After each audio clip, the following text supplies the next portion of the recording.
Assalamu alaikum. Good morning, dear ladies and gentlemen. My name is Tatiana Deshko. I am from Alliance for Public Health, and I'm truly delighted to welcome you to our discussion on HIV, harm reduction, and Islam.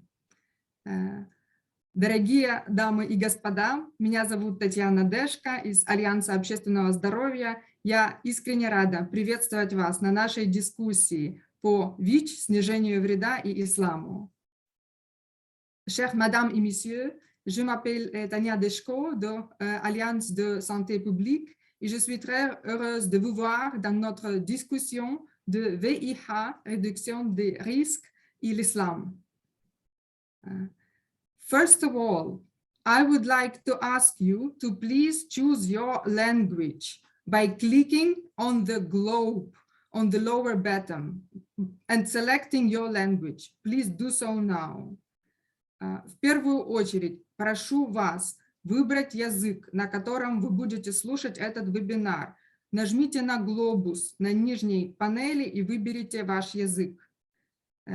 S'il vous plaît, choisissez votre langue pour la discussion en cliquant sur le globe dans le panneau en bas.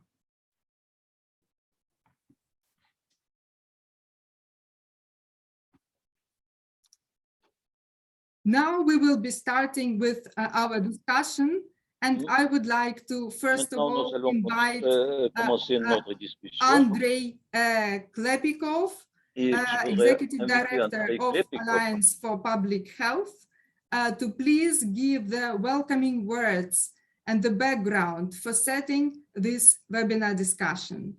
Andrei Klепиков, the floor is yours. Assalamu alaikum. Good morning, dear colleagues. It's really great that we are conducting this such important webinar, uniting different countries, different continents, and of course, all of you, leaders and different experts, which are so important for our work to stop HIV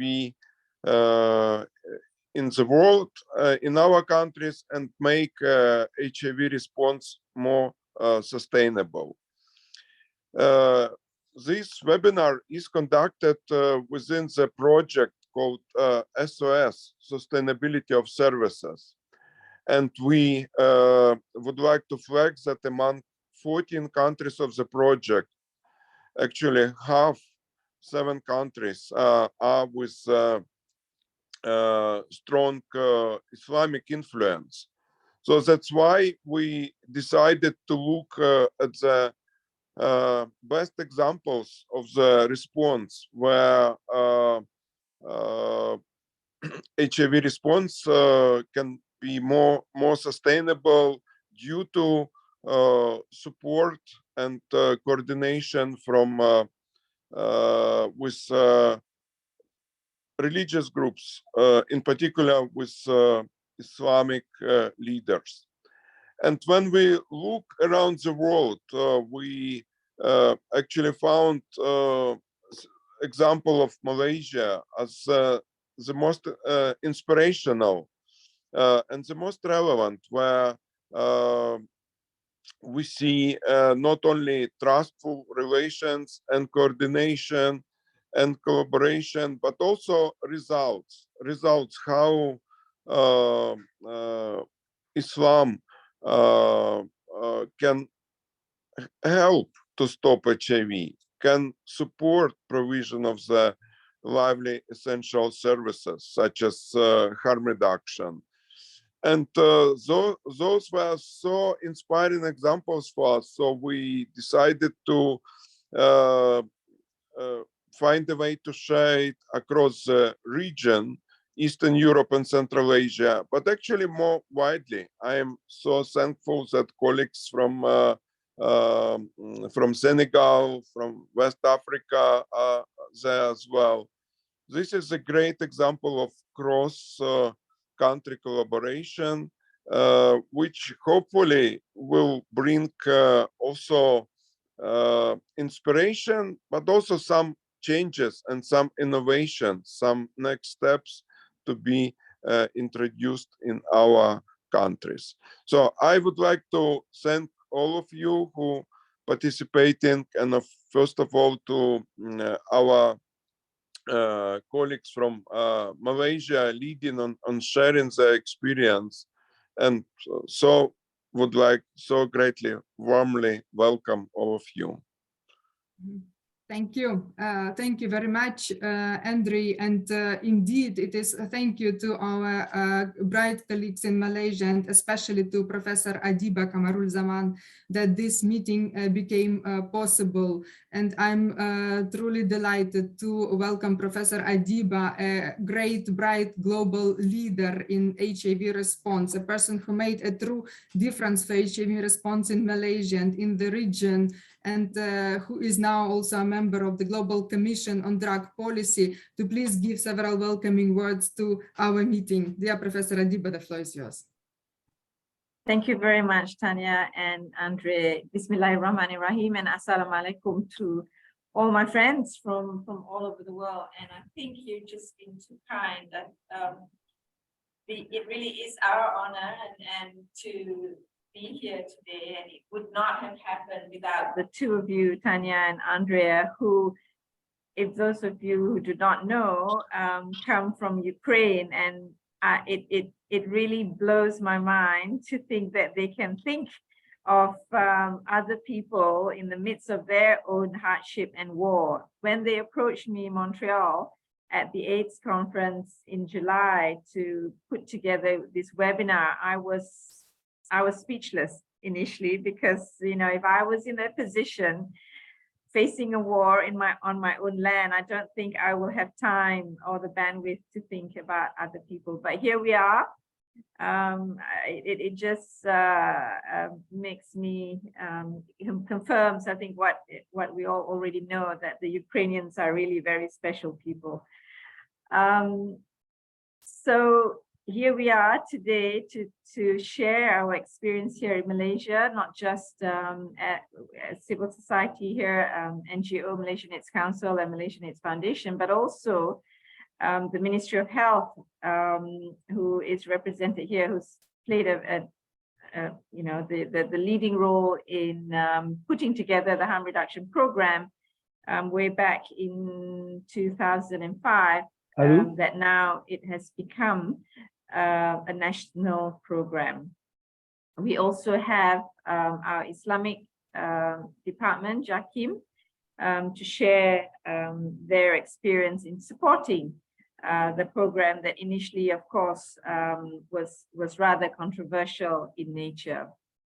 Just very quickly, when we advocated for harm reduction back in 2004, it was extremely controversial, but it was something that we felt needed to be done because of the rising number of new HIV infections amongst people who inject drugs. And learning from experience from other parts of the world, we needed to work fast to introduce needle syringe programs, as well as methadone or opioid agonist treatment for people who use drugs. To cut a very long story short, we did have resistance from the public, from politicians, from religious leaders, but through explaining and through discussions and dialogues with all these stakeholders, we started off with a pilot project that showed that the program was not only needed, but was able to provide much needed support and treatment for people who use drugs, and to the point now that it has reversed the HIV epidemic amongst people who use drugs in Malaysia. So there is much to learn from each other. I think we can share our experience, but it's by no means, complete. And there's many other things we can do to improve HIV prevention and treatment in general in Malaysia.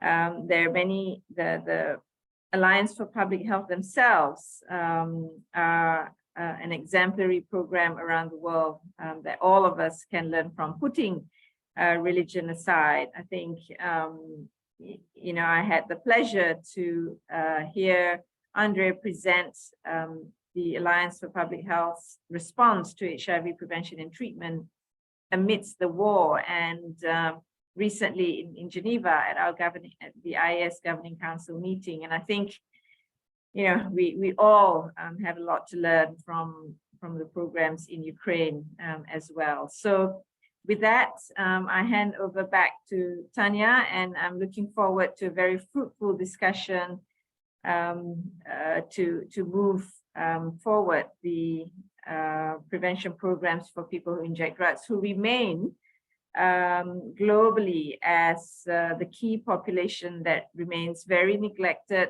that is not seeing enough decline in the number of new cases or enough people receiving antiretroviral treatment compared to other people living with HIV or affected by HIV around the world.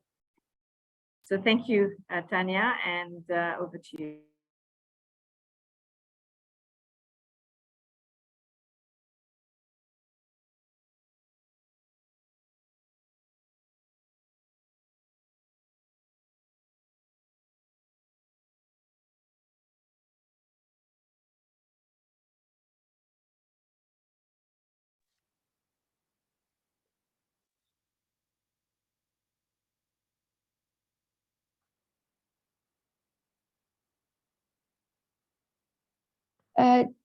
We just were waiting for a moment, just a second for, so just a moment, we need our moderator to join to our conversation again.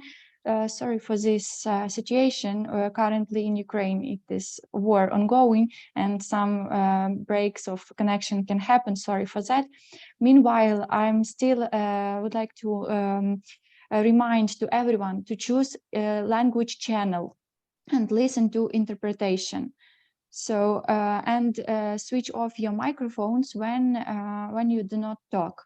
So please choose right English language interpretation you plan to listen Jacob. to. Yes, Bamar, please choose French. Yes, we listen. Voilà, je vous entends. We can hear you, but please listen to English. Listen to French translation. You have to choose French.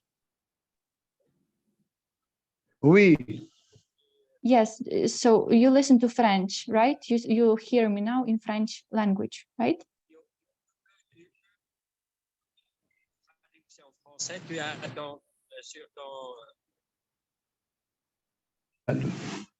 Okay, so Bamar, yes, let's continue. Let's continue. So our first speaker.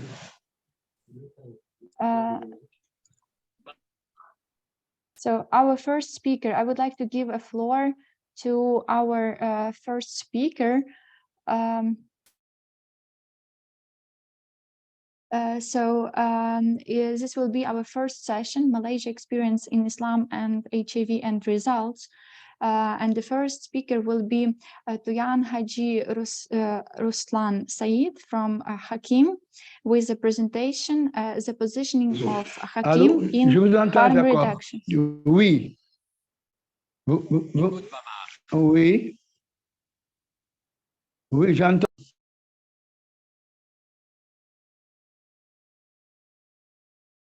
Okay, please, dear speaker, Dr. Tujan Raji Ruslan bin Said, could you please turn on your microphone? Yeah. Assalamualaikum warahmatullahi wabarakatuh. Can you hear me? We hear you. Yes, we hear you, please. And yeah, okay. Bismillahirrahmanirrahim. Alhamdulillahirabbil alamin. Wassalatu wassalamu ala asyrafil anbiya'i wal mursalin Sayyidina Muhammadin wa ala alihi washabihi ajmain. And very good morning to all of you. Jacob, vous m'entendez? Yeah. Alhamdulillah, our highest gratitude to be Allah, the Almighty, for with His blessing, the Department of Islamic Development Malaysia, JAKIM, with the cooperation of the Malaysia AIDS Sorry, you are muted. Mr. Tujan, please turn on your microphone.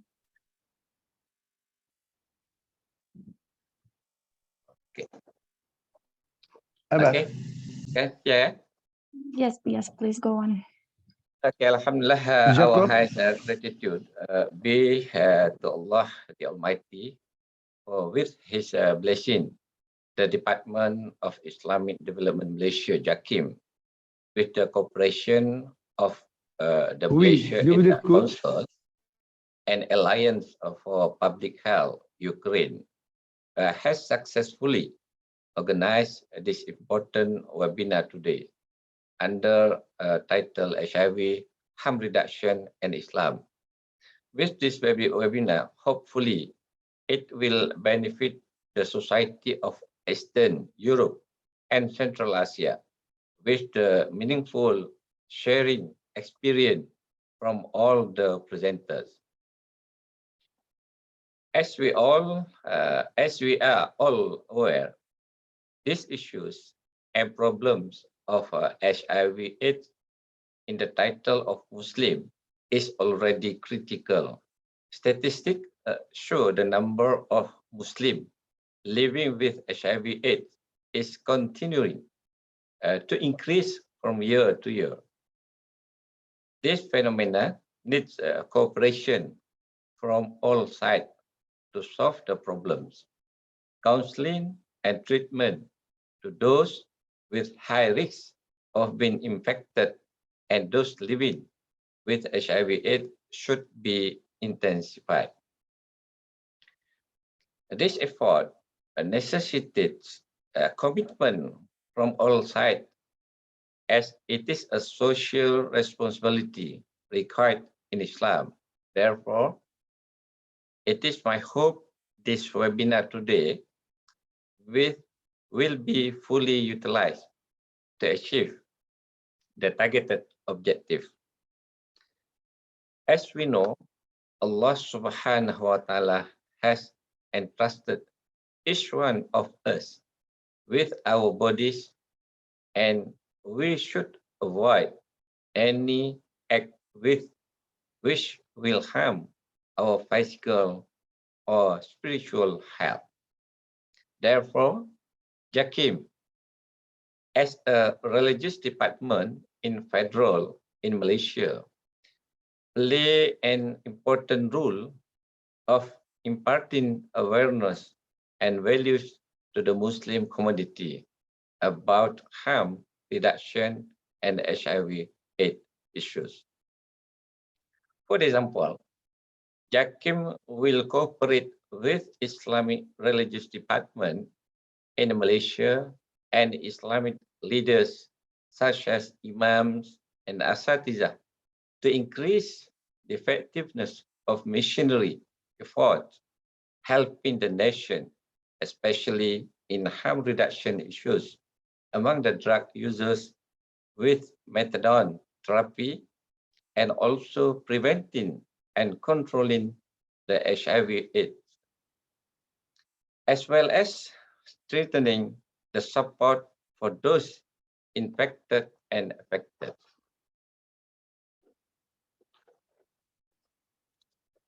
I would like to share some of our experience during the past few years back in 2012. At that time, JAKIM with Ministry of Health and National Anti-Drug Agency had started the pilot project of harm reduction among the drug users. It was implemented by giving the methadone therapy to them, centralized in the mosque in some states in Malaysia, such as Selangor and Kuala Lumpur. As a result, until 2020, we saw the decreasing numbers among the drug users who being infected by HIV, not like before, as they are sharing the same drugs needle.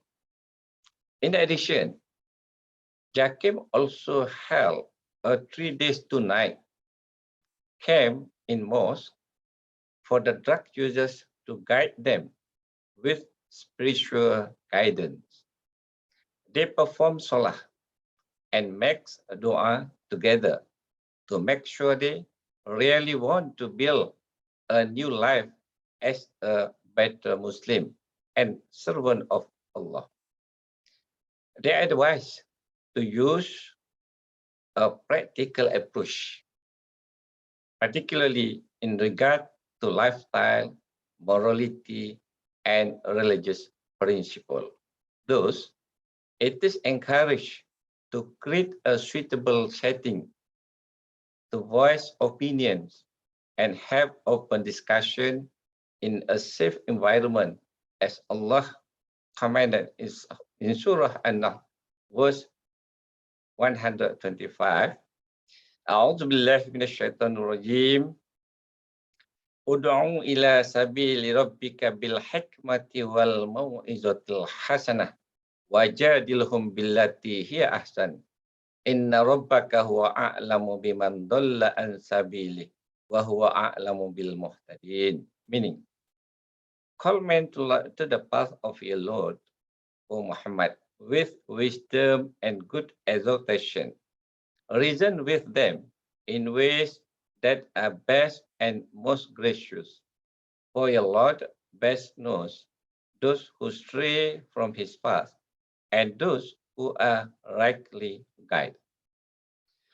JAKIM also implements campaign program based on 5 main components, namely spiritual awareness, basic religious knowledge like faith awareness, self-motivation and career, health awareness such as HIV, infectious disease, and others, as well as physical fitness activities.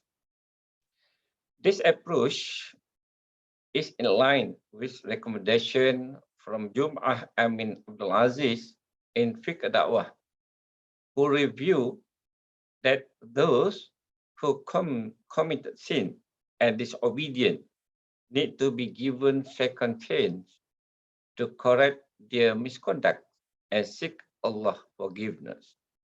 He quoted the hadith narrative by Imam Tirmizi, which means, do not criticize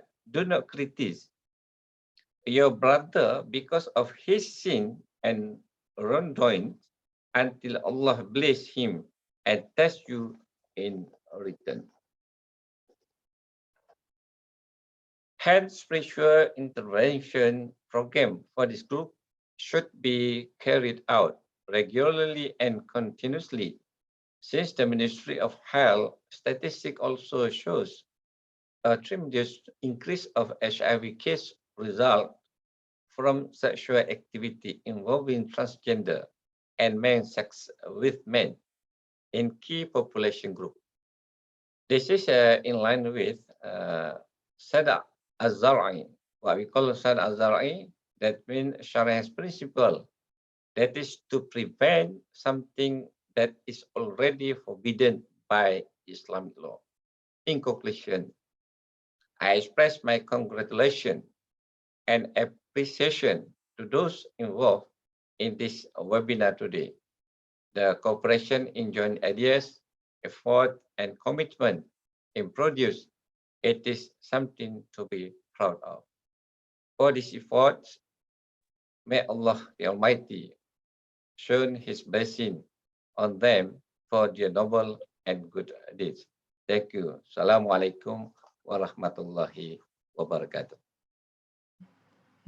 Thank you very much, Mr. Said. Thank you very much for your presentation.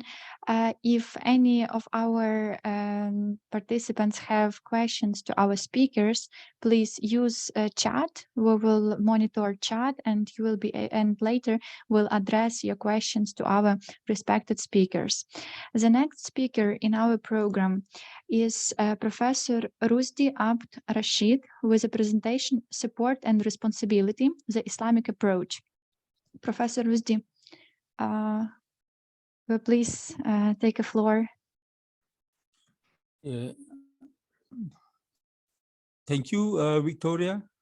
Assalamualaikum warahmatullahi wabarakatuh. So first of all, I would like to thank the organizer for inviting me to participate in this webinar. So what I'm going to tell the story today is regarding the third session, the implementation, barrier, and achievement of harm reduction, focusing on support and responsibility, the Islamic approach. So I would like to focus on the first World Methadone program in the mosque that been implemented in Ar-Rahman Mosque in Malaysia. So when we first started this project, way back in year 2009-2010, the instructions actually come from the Ministry of Health.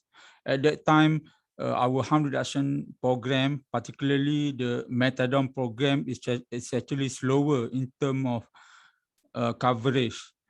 Most of the health clinics and also facilities in the hospitals is already quite exhausted.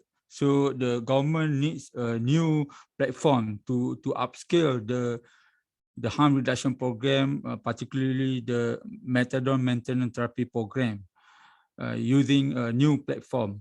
So we have a discussion between the Ministry of Health, JAKIM, as well as the Prison Department and National Drug Agency at that point of time, including the University of Malaya. So we come to the conclusion we want to use MOS as a new platform to upscale harm reduction in Malaysia at that point of time. So we started this project in the University of Malaya, Ar-Rahman Mosque, which is the mosque very near to the University Hospital Kuala Lumpur. So when we first started the project, we actually have a direction from top down, but we have some challenges in the mosque community itself, because for so long, drug addiction, particularly the people who use drug, has been stigmatized. Majority people see all these drug addiction people as a dangerous person. So we have a tough time to to invite mosques to participate in this project. So after several discussions with the mosque community, particularly at the Ar-Rahman Mosque, eventually we get their permissions to start with the national. J'ai des problèmes, ça n'arrive plus. With the methadone program in the mosque itself. Abbas.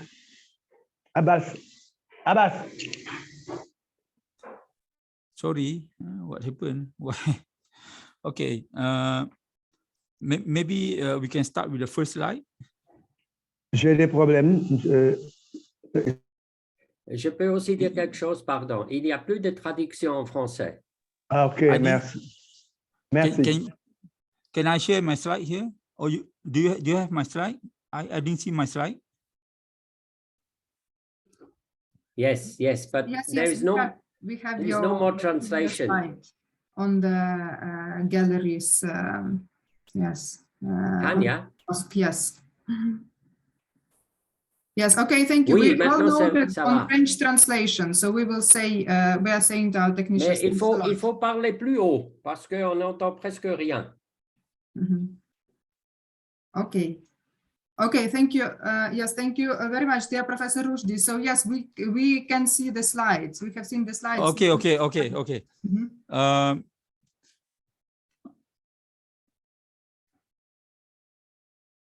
Oui, c'est mieux.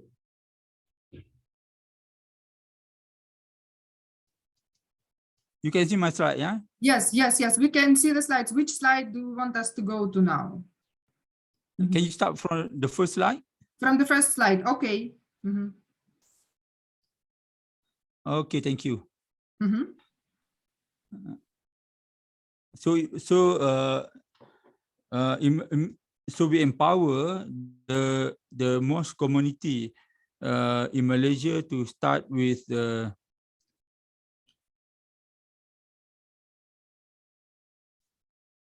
Yes, please go on. We can hear. So we are now on the slide with the progress. Is it right? Okay. Which speaks about the progress. Okay. But Tanya, we have no translation. Yeah, French translation, right? Yeah. Okay, thank you. So yes, we are looking into it. Meanwhile, let us continue with the presentation of Dr. Rushdie. So Dr. Rushdie, we are Professor Rushdie. Progress, okay. Thanks. Okay, we first started the program in Ar-Rahman Mosque. That one is a pilot project in year 2009-2010. I actually include the link. You can go in further details there.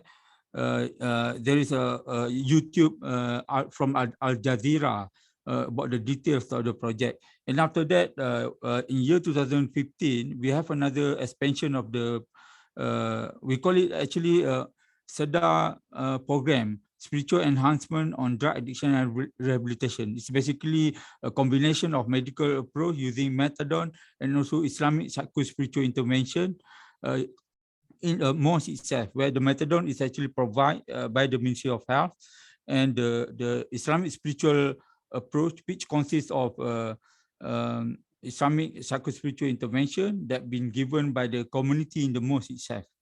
The Qaria of the mosque, which is been trained by the Academy Academy Pengajian Islam University Malaya.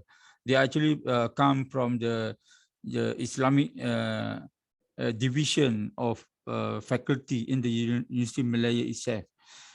Subsequently, in year 2019, we expand the project in Penang Island, in northern part of Peninsular Malaysia, in Masjid Gelugur Pulau Pinang, Masjid Terapung Penang, Pulau Pinang, and also Masjid Merbasempah. So this one is actually been carried out together with the doctor of the current Prime Minister Anwar Ibrahim. There is YB Nurul Izzah. You can also go in detail for this project. I actually put a link of YouTube there. And of course, our plan is to expand what we call the SEDA program, involving more mosques in Malaysia. We have about 6,000 mosques in Malaysia. So we hope we can actually expand at least 2,000 mosques. We can settle drug addiction problems in Malaysia, hopefully. Okay. Then I also put there some galleries. So you have seen this is a newspaper cutting I put from New York Times, published around year 2011, you had not mistaken. And also a link to the Al Jazeera YouTube about the program in Ar-Rahman Mosque, the pilot project of methadone in the mosque itself. I also put here publication of this mosque-based methadone maintenance therapy strategy implementation and pilot result. This actually been published in the International of Drug Policy in year 2014. So basically, the program methadone in the mosque is feasible for expansion of harm reduction program in Malaysia using this methadone treatment and also Islamic psycho-spiritual intervention. And this what we call SEDA program provide a holistic or comprehensive medical and also psychospiritual treatment with a promising addiction outcomes and also early integration in the community itself. With that, thank you very much. Thank you. Thank you very much, dear Professor Rusdi. What an incredible experience of having substitution therapy in the mosque. Indeed, a very bright and very clear message sent by both the religious groups and the government. Thank you very much for this bright presentation. And now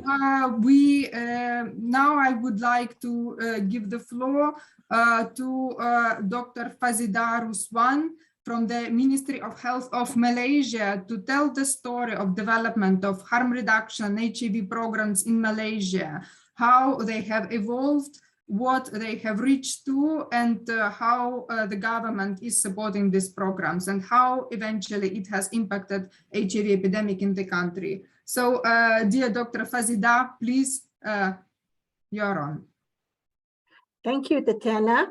Assalamu alaikum wa rahmatullahi wa barakatuh.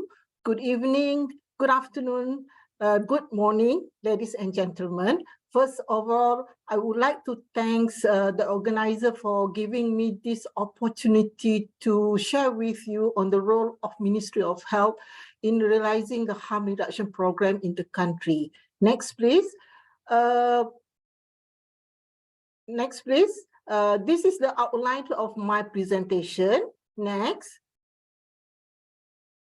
Next, please. Okay, harm reduction in Malaysia was commenced in 2005 and 2006. We piloted the medication-assisted therapy, specifically the methadone replacement therapy in October 2005 at 10 sites. And then we piloted the needle syringe exchange program in February 2006 at 42 sites by 3 NGOs. Now, why do we agree to do harm reduction, to implement harm reduction? Now, HIV epidemic in Malaysia was qualified as a concentrated, in which majority of HIV case was contributed by people who inject drug or PWID. Now, research revealed that 30% of PWID in the country inject 3 times per day. 81% share with more than 5 other PWIDs, and 85% never use condom. This is the high risk of PWIDs in the country. Now, we know there is no specific treatment, so prevention is still the best. Therefore, we implement the harm reduction program with the specific objective to prevent or reduce HIV infection among these key populations and their partners. Okay, next, please. HIV, the first case of HIV in Malaysia was reported in 1986. Since then, we face an increasing number of HIV cases. We reached the peak of epidemic in 2002, where we recorded nearly 7,000 of new HIV cases. But since we implement the harm reduction program in 2005 and 2006, the new HIV case, the number of new HIV cases decreased drastically and then become plateau from 2010 onward. Next. Now, this is the mode of transmission of HIV infection. As you can see, prior to the harm reduction program, more than 80% of HIV in the country was contributed by the PWID because of their behaviors of sharing, injecting equipment. But after harm reduction program have been implemented, the mode of transmission changed from sharing, injecting equipment to sexual transmission. And as of 2021, only 3% of HIV cases contributed by the PWID, whereas 96% were contributed by the sexual transmission. Next. This is the HIV prevalence among the PWID through our integrated biobehavior survey. The HIV prevalent among PWID also have reduced from 22.1% in 2009, which is 3 years after we implement harm reduction program, to 13.4% in 2017. The population size estimation for PWID also show reducing numbers from 170,000 in 2009 to 75,000 in 2017. Okay, next.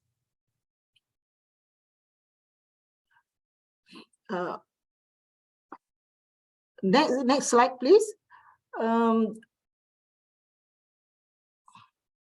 So it's keep. Okay, this is the harm reduction packages. I've already mentioned the first two, the medication-assisted therapy and the needle syringe action program. Our focus on harm reduction is actually to reach this key population, PWID, and then we screen them for HIV, STI, and hepatitis, and then we linkage them to care and support as well as treatment. We also provide health promotion and education, provision on condom, counseling, and referral. Okay, next slide, please. This is some of the achievement at our harm reduction program. We have 748 facilities providing the medication-assisted therapy in the country. Next, next slide. There's about 50,000 of registered patients from 2005 to 2021. Next. And for the needle syringe action program, in 2021, we have about 29 projects run by 11 partner organizations at 290 outreach points. We, other than providing needle and syringe and condom, we also do community-based testing for HIV and hepatitis C, and also referral for treatment. Next slide, please.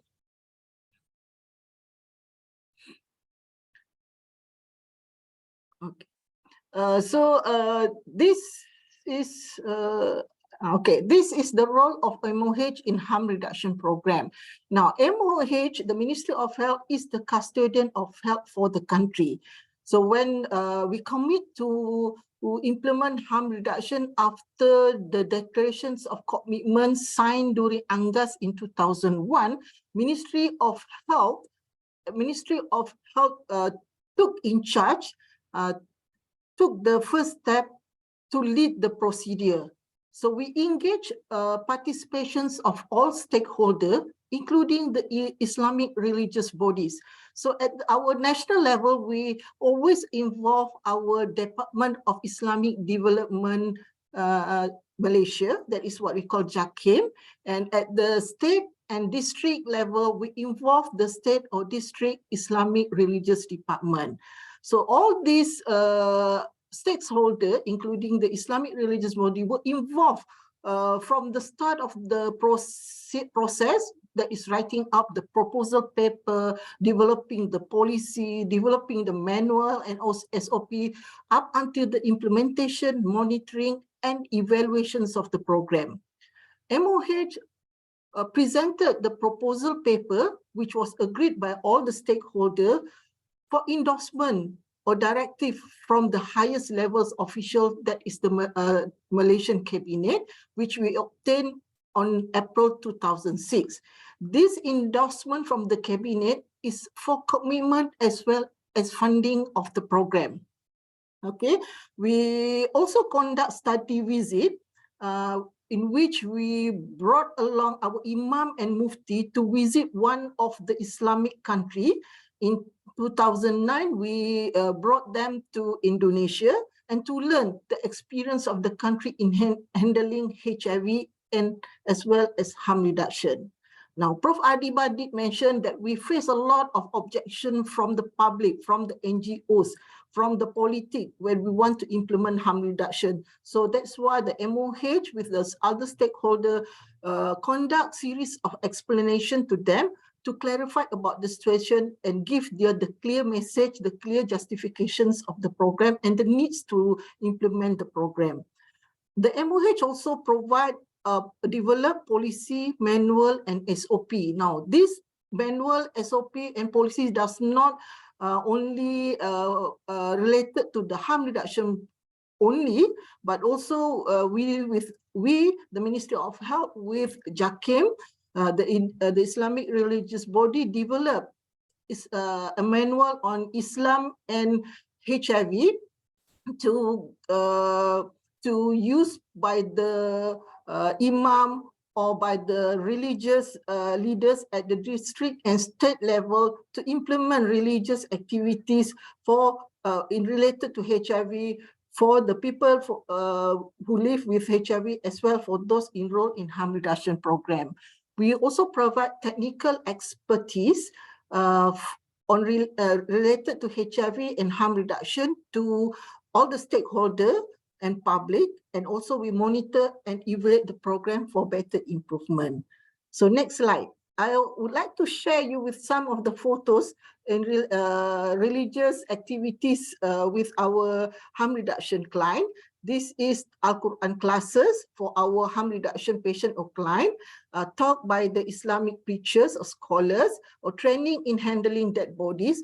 All were done in our health clinic. Next. Next slide. Now, also, this is Al-Quran classes and meeting with Muslim leader for our needle syringe action program client. Next. Here is where our harm reduction client conduct and manage funeral for bodies with HIV. Next.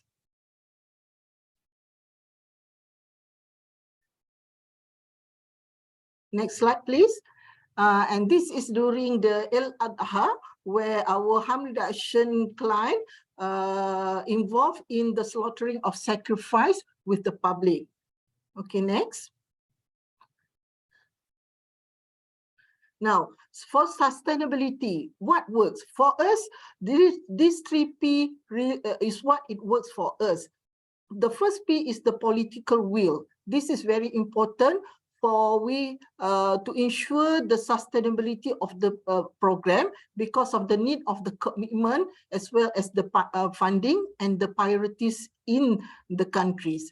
The second P is the policy. Policy must be a workable policy and can give impact. So this second P need to be reviewed regularly for better improvement. And the third P is the participation with all the with all the relevant stakeholders, including the Islamic religious body, and also for sharing our responsibility toward the successfulness of the program.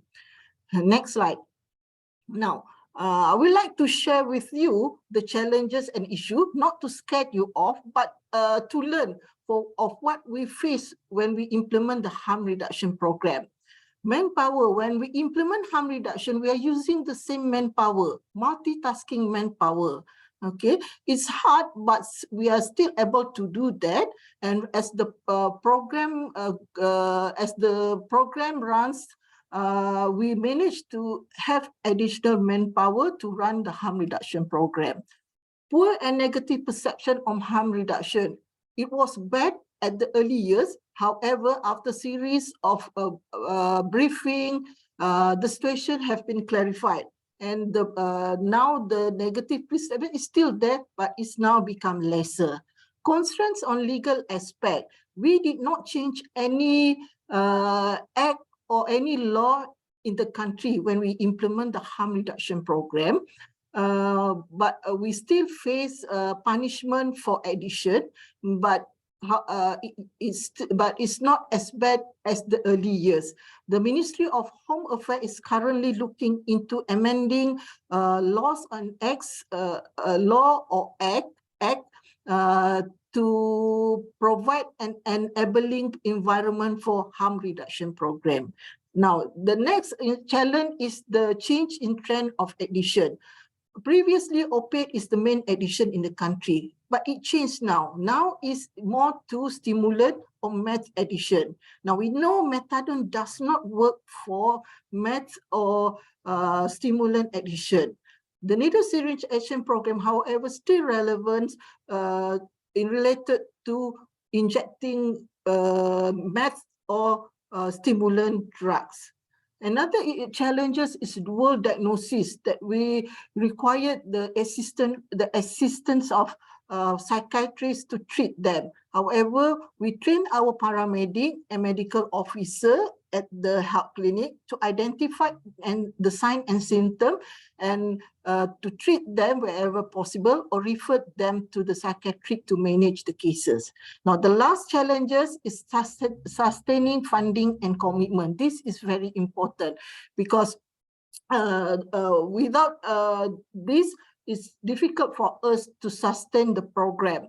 Okay, as the progress goes, as the program goes, we will face change of commitment due to change of head of department, or we may face less funding because of priority. But with discussion, with meetings, with all the stakeholders, this kind of discussion and meeting must be carried out and carry on to make sure the program can be sustained. Next slide. In conclusion, harm reduction is proven successful in reducing HIV infection, especially among the PWID, as well as addressing the opioid dependence. Now, the program must be strengthened, sustained, and expand. And it needs the commitment and cooperation of various agencies, including the Islamic religious department. And with that, I thank you. Thank you. Thank you so much, Dr. Fazida, for a very impressive statement of epidemic of HIV in Malaysia, and a very powerful and really multi-stakeholder response, which led to very impressive results. We can see some questions in the chat, and we will go to the questions at the end of this first session on Malaysia. And now I would like to invite Professor Adiba to speak about the role of civil society, of NGOs in HIV response in Malaysia. Professor Adiba, please. Thank you, Tanya, and Assalamualaikum once again. I do not have any slides, but I just want to continue from where Dr. Fazida left off. As you saw from Dr. Fazida's presentation, the success of harm reduction in Malaysia is really, thankfully, due to the multi-stakeholder involvement. It truly was and is a partnership between government agencies and civil society. So we had the Malaysian AIDS Council and Foundation taking responsibility, but with oversight from Ministry of Health, for the needle syringe program, and the Ministry of Health obviously leading on the methadone maintenance treatment. This wouldn't have been possible without the support not only of the religious department, but most importantly of the anti-drugs agency, as well as the police department. When I look back at our early days, the needle syringe program in particular, the methadone maintenance treatment was particularly in the early years of the implementation was conducted purely at Ministry of Health hospitals and also privately by general practitioners. So it was very much a medicalized model, and so in some ways there was less controversy. But the needle syringe program was handled by civil society. So initially we had 3 pilot projects, one in Kuala Lumpur, one in Penang and one in Johor Bahru in the south. It necessitated, because possession of needle, possession or anyone anyone who's caught with possession of drugs can still be charged under our various laws. We had to have numerous discussions with the police in order to allow for this program to happen. So there was a memorandum of understanding between the Ministry of Health and the Royal Malaysian Police to enable those who were participating in the needle syringe program, if they were caught by police, they had a sort of an identification to say that they were participating in this harm reduction program. It was important that members of the community were a part of this program. So in many of these drop-in centers and outreach posts, Malaysian AIDS Council hired either former or current drug users as peer workers to provide the services either at the drop-in centers themselves itself, or by going out to outreach posts all over the 3 sites where we worked. And I believe this was essential to the success of the program, that we had peers working to encourage people who inject drugs to come forward for these services. Because if you can imagine, in the very early stages, there was a lot of fear of being arrested, because every now and again we would get police raids. There was in terms of creating awareness of the importance of the program, it was important to have peer workers who speak in the same language, who understand the needs and the behaviors of people who inject drugs, to be people providing the services. So the majority of the workers in the needle syringe program to this day are either former drug users or people who use drugs. So, and I touched on the partnership with the Royal Malaysian Police, as well as the anti-narcotics agency, and this is also crucial, particularly in the early stages. Fortunately, we had at that time the leadership of Tan Sri Zaman Khan, Arwah Tan Sri Zaman Khan, who himself was a former very senior policeman, as well as Director General of Prison, who understood the world of law enforcement and provided us with invaluable advice to us, civil society. Tan Sri, who unfortunately passed away a few years ago, went on to become the president of the Malaysian AIDS Council, and his involvement in harm reduction is, I think, something that we truly value, because of his ability to reach out to law enforcement to get them to understand the importance of the program. And then thirdly, of course, the important role that Islamic leaders played in supporting the program. Initially, as I mentioned earlier, there was, it's a controversial in the eyes of the public, in the eyes of politicians, and in the eyes of Islamic leaders, that we were, so to speak, encouraging people to use drugs by providing them with clean needles and syringes, that we were encouraging behaviors that are against Islam. But what we had other religious leaders who understood the program counter that with that it is far more important to preserve life, which is the primary principle of the Maqasid Sharia, and progeny and health in general, by providing a mechanism by a proven way to make sure that someone doesn't become infected with HIV, doesn't acquire HIV, and risk their health and their life through it. Slowly through the years, I think this concept of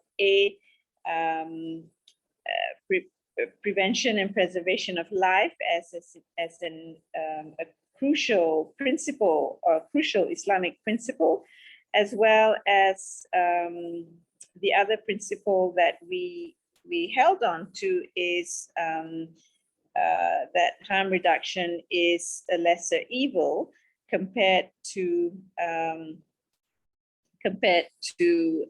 allowing our brother and sister Muslims to be infected with HIV, which at the time, well, it still is now incurable, but at the time in the year 2000s, the treatment was just beginning to become available and was becoming effective in ensuring that people living with HIV could lead a normal life. So based on those principles, I think, and working together with all the different stakeholders, Ministry of Health at the lead, with civil society, Islamic leaders, and law enforcement, I think that has been what has enabled us to implement both the needle syringe program and opioid agonist therapy as well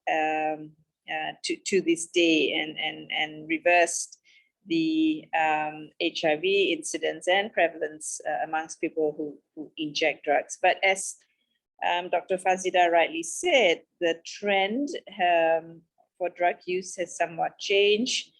Although opioid is still being used, but there is a lot of polydrug use, and amphetamine and amphetamine type substances has become a real problem, for which we need to find a different approach.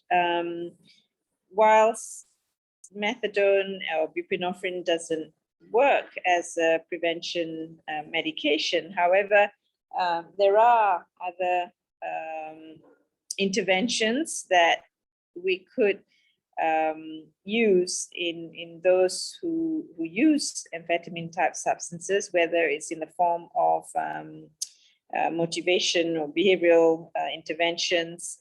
But what is important is, I think, to take a evidence-based approach, to take a health and public health-based approach, rather than a punitive approach to people who use drugs. And as we've shown, the importance of working together and involvement of the community in any of these programs. So with that, perhaps I will stop there for now. Thank you very much, Professor Adiba, for telling the story of importance of involving multiple stakeholders, also the very important role that police has, and the incredible collaboration you have had there, and for explaining in detail on what important concepts in Islam, in fact, support harm reduction. Thank you very much.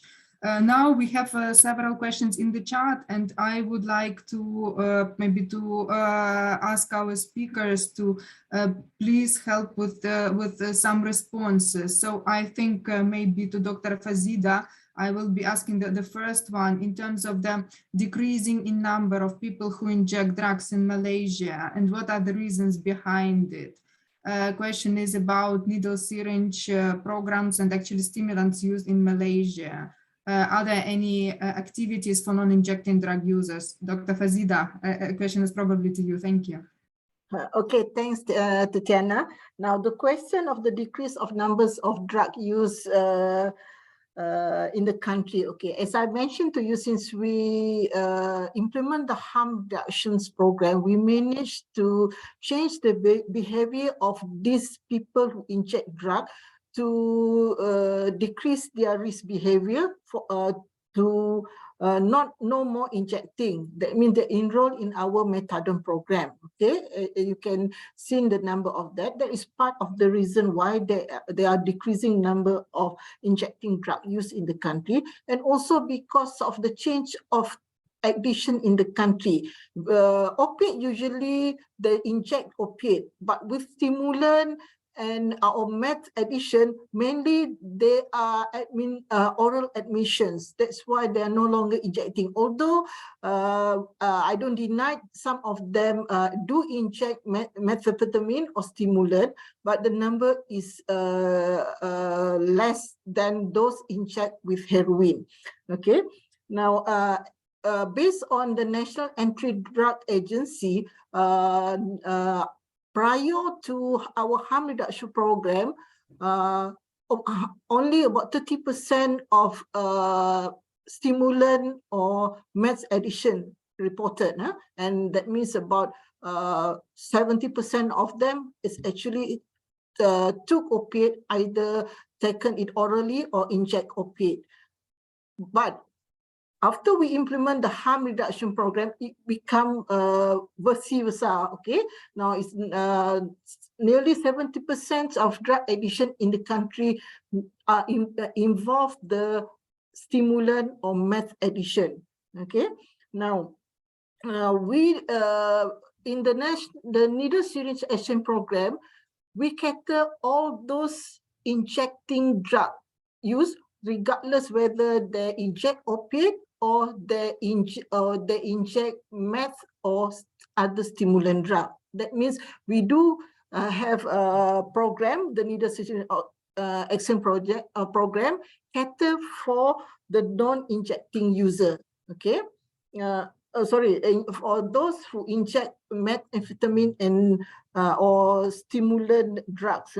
Now, the question here, do you have any harm reduction for the non-injecting use? Okay, for the methadone replacement therapy, when we start the program, we focus on those who inject, opiate. But however, in 2016 onward, we also provide methadone replacement therapy for those non-injecting opiate. As long as they are eligible for the treatment. So the assessment from the doctor will require to assess them, and if they are eligible for the methadone replacement therapy, so we will enroll them into the program. So yes, we do have the harm reduction program for the non-injecting drug use. Thank you. Thank you very much, dear Dr. Fazida, for this kind of clear and broad answer. We have another question in the chat, and I would like possibly to ask Professor Adiba to help with the answer. It is from the Muslim community. Who was the most resistant to harm reduction from the very beginning, and what were their key arguments against harm reduction? Yes, thanks, Tanya. For some reason, I can't turn on my video again. Yeah, if you can. It's okay. We can hear you. Yeah. Yeah, thank you. Okay, great. So I think it's very common in the early stages for this resistance. We are talking about 10, 15 years ago. I mean, now people are talking about legalization and decriminalization. We've moved forward quite a lot, I think, globally. But in those days, except for Western countries, many places, first of all, had not heard of needle syringe programs or even opioid substitution therapy, and particularly in Asia and in Southeast Asia, where abstinence-based treatment was thought to be the best way for managing drug use. So abstinence-based and also therapeutic communities. And the third form of treatment, I say in inverted commas, is of compulsory detention centers, which are quite unique, I would say, to my region. And so for many, many years, drug use, or for decades, drug use has been associated with criminals and criminalization and weak morals. And the only form of treatment that was obvious and familiar to the community at large are those three that I mentioned. One is abstinence-based, number two is therapeutic community, and number three is compulsory drug detention center. So when we came forward to advocate for evidence-based opioid agonist treatment, methadone, and needle syringe, I think it was a big cultural shift. And the needle syringe program in particular, like I said earlier, was seen as something that would enable people who use drugs to continue with their bad ways, you know, because of this moralistic ideology of people who use drugs are immoral and have weak morals, etc. And so that was where people were coming from. But I think now that we understand so much better the whole, that drug use is a complex health problem, that the risk of using drugs and becoming addicted to drugs are multifactorial. You know, it could be, it's usually a combination of poverty, of broken homes, of peer pressure, of, you know, there's a whole load of evidence of why people who use drugs and become addicted, and also the science behind addiction has become, you know, there's much more we know, and that in order to come to abstain from drugs, it's not exactly easy. Just look at cigarette smoking. And so to reduce the harm from becoming infected with HIV and other viruses, this is what we needed to do. So by explaining, I think, to the public of the need to do this, and of the what we know, the knowledge around addiction, knowledge around drug use, that I think is very, very essential. That that it is not a moral failure. That drug use is not a moral failure. That addiction is a health issue that requires a health approach for both treatment and prevention. Thank you. Yes, thank you. Thank you very much, Professor Adiba. If someone from Jakim would like to add anything to that question, yes, you're very welcome.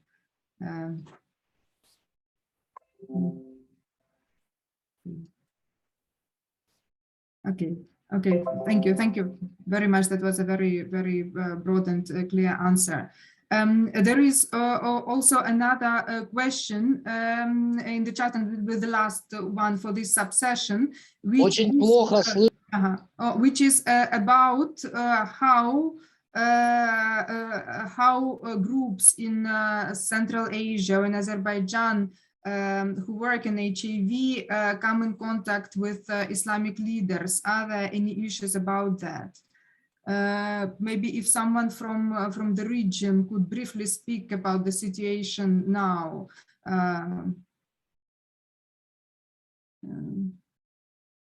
Aybar or anyone else, you are also welcome to step in now to share shortly.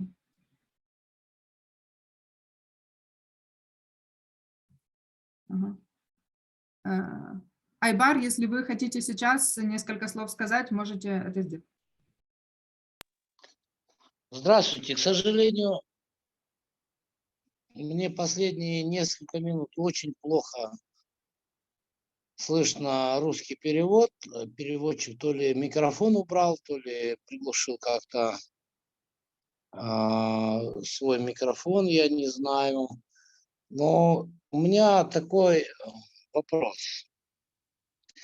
Я из Кыргызстана. У нас достаточно тоже мусульманская страна и достаточно развита религия. С каждым годом количество людей, приверженных исламу, растет. При этом, как бы, по моей информации, я не специалист большой в этой области, у нас есть несколько течений ислама в стране. И какие-то более строгие, более, скажем, консервативные и не приемлют вообще, допустим, употребление наркотиков или еще что-то, какие-то более светского характера. Я тоже не до конца в этом всем очень детально разбираюсь. Наш муфтият достаточно хорошо прогрессивный, и я знаю, что они с Малайзией поддерживают хорошие контакты и многим вещам именно в сфере исламских ценностей, там по халал-продукции, допустим, придерживаются взаимодействия с Малайзией. И я вот хотел задать вопрос нашим презентаторам из Малайзии, сталкивались ли они в своей стране противодействием вот именно этим программам снижения вреда, заместительной терапии со стороны разных течений ислама? Были ли какие-то группировки, которые очень жестко противодействовали внедрению этих программ? Спасибо.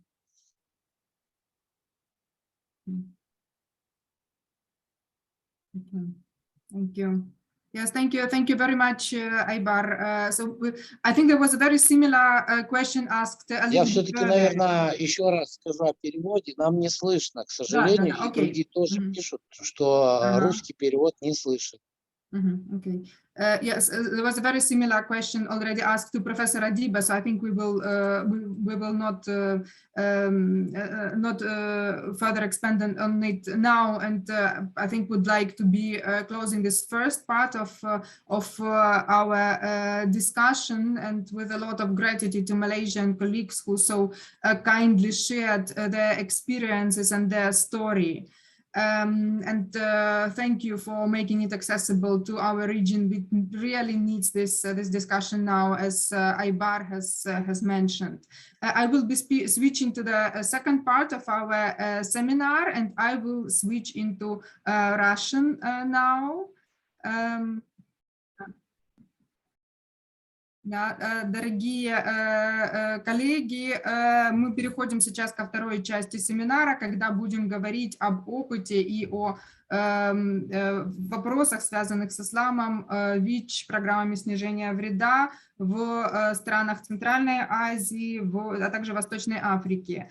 Сейчас я бы хотела пригласить к выступлению господина Кадыра Маликова из независимого аналитического центра «Религия, право и политика», для того, чтобы поговорить о том, почему исламу важно рассматривать вопросы наркозависимости и вопросы снижения вреда. Господин Маликов, пожалуйста, рада вас слышать.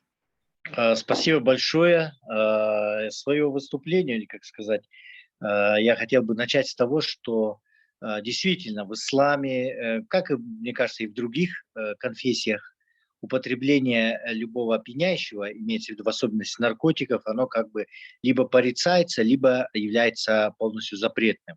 Что касается ислама, то употребление всех опьяняющих, да, я имею в виду, начиная от спиртосодержащих, заканчивая наркосодержащими, оно является харамом, полностью запрещено. Но Если мы говорим о сегодняшних реалиях вообще в обществе, как мы знаем, если даже приведем тот же Афганистан, где население не употребляет, допустим, спиртное, которое является харамом, но при наличии определенных как бы стереотипов или традиций и так далее, есть широкое употребление опиатов или, допустим, марихуаны, да, в целом. Поэтому в целом я хотел бы сказать, что в наших обществах, вообще в странах Центральной Азии, на самом деле пока что нет готовности ни к декриминализации, ни к заместительной терапии, я имею в виду метадоновой терапии. Во-первых, первое – это наличие различных стереотипов, да, в обществе. Первый стереотип, он связан с настороженностью о том, что заместительная терапия на самом деле, она, это как бы, ну, мягко говоря, заговор для того, чтобы больше распространить и так далее наркотики, это раз. Второе, конечно, это существующие так называемые стереотипы, связанные с самим употреблением, допустим, именно легких наркотиков. То есть есть, конечно, такие факты, когда некоторые думают, что если алкоголь в исламе запрещен, то разрешаются легкие наркотики в виде марихуаны там, или других опиатов и так далее. Вот, то есть в самом обществе. Второй момент, естественно, то, что неготовность, это в первую очередь со стороны мусульманского сообщества, в первую очередь со стороны имамов, ученых, улемов, да, муфтиятов в целом, потому что, во-первых, мы следуем в целом таклиду, да, то есть таклиду ляма называется на арабском, то есть слепое как бы подражание, то, что есть в книгах, да, без применения инструментов ичтихада, то есть новых инструментов, которые позволяют рассматривать проблему более глубже, с анализом, да, и выводить новые, совсем новые решения в рамках, естественно, шариата. Поэтому я хотел бы сказать, что так как не принимаются сегодня, к сожалению, правила, то есть не используются инструменты исламской юриспруденции, такие они называются каваидуль фикхия, да, мусульманские инструменты в юриспруденции, а также цели шариата в более широком плане, да. То есть, конечно, это очень такой вот сложный вопрос, потому что без применения извиняюсь, правил шариата невозможно говорить вообще о профилактике либо о снижении вреда применения заместительной терапии, да, метадоновой или декриминализации. Во-первых, конечно, хотел бы сказать, что в самом исламе это есть, да? В плане того, что если бы не было бы в Малайзии таких, или в Индонезии, или в Иране, допустим, таких определенных такого опыта, да? Во-первых, у нас в шариате, в целом в исламе есть определенный набор правил, да? Например, одно из правил фикха исламского права, оно звучит примерно, что необходимо выбор наименьшего вреда из двух зол, да? Примерно так. То есть байна дарарейн ихтар ахаффахума, да, или ахафу дарар, да? То есть из двух видов вреда надо выбирать наименьшее, это раз. Второе, есть общее правило, вернее, цели ислама, которые строятся на таком понятии, как джальбуль масалих вадаруль мафаси, да? То есть привлечение блага и устранение вреда. А также исходя из этого правила, из этой цели выходит второе правило, да? Что джальбуль даруль мафаси, избежание вреда главней или важней, чем привлечение блага, да? И мы здесь, если посмотрим, сделаем такой вот кияс, то есть сравнение по аналогии, то снижение, допустим, наркотики, употребление, оно привносит вред, естественно. И борьба с ним, это как бы является снижением вреда. Но проблема в том, что за длительный период времени, да, в борьбе или снижении, так сказать, вреда мы как бы не видим конкретных результатов, да, поэтому, естественно, необходимо менять, где-то применять инструменты и данные инструменты для того, чтобы работать среди общества, да, в целом, да, и также есть правило такое, как ля дарар ва ля дирара, да, то есть принцип не навредить другому. Мы здесь видим конкретно, что именно употребление именно наркотиков, да, тяжелых, я имею в виду, через шприцы идет распространение СПИДа, ВИЧ, инфицированием идет. И поэтому здесь, как бы, помимо того, что сам, кто употребляет наркотики, он наносит себе вред, он также наносит вред другому еще. И поэтому, исходя из этих всех правил, из совокупности, необходимо, конечно, больше, я думаю, проводить работу комплексного характера. В первую очередь, это, конечно, должна быть политическая воля государства. То есть почему? Потому что до сих пор у нас существуют определенные страхи именно в декриминализации, допустим, да, употребления. Второе, расчет рисков. Его, ну, какие риски могут последовать. То есть по этим причинам, конечно, государство, оно не идет на определенные шаги, на более как бы развернутую программу, да, работу.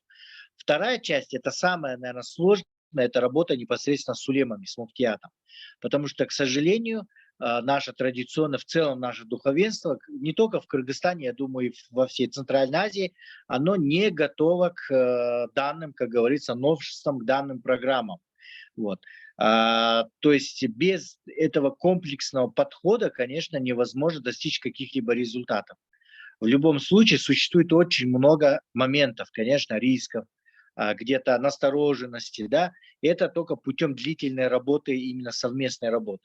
Следующее, мы говорим о профилактике. Конечно, если мы говорим о снижении вреда, мы должны одновременно вести профилактику среди молодежи в школах, по ТВ, допустим, и так далее, телевидению, именно профилактику по снижению вовлеченности о вреде и опасностях употребления наркотиков в целом, да. То есть это должна быть в совокупности целая огромная, как говорится, программа, комплексный подход должен быть. Если есть какие-то вопросы, пожалуйста, я готов слушать более конкретно. Спасибо. Спасибо большое, уважаемый господин Маликов. Очень благодарны за то, что вы обозначили и, ну, как бы те определенные, не то, что, ну, стереотипы или барьеры, с которыми важно работать для того, чтобы программы, вот как снижение вреда, обмена шприцев, программы заместительной терапии могли работать. И спасибо за то, что сразу обозначили уже определенные, ну, как бы позиции, концепты, связанные с меньшим злом, или концепт «не навредить», о котором также наши коллеги из Малайзии говорили, которые, ну, были очень важны для того, чтобы эти программы смогли реализоваться. Спасибо большое. Безусловно, это длинный путь, который впереди перед нами по работе с духовенством в наших странах. Спасибо большое. Если будут вопросы, мы их в конце этой секции зададим. Спасибо. Сейчас я бы хотела передать слово нашему коллеге из Сенегала, Бамару Гюе, из Национального альянса. Поэтому сейчас, пожалуйста, Бамар, приглашаем вас.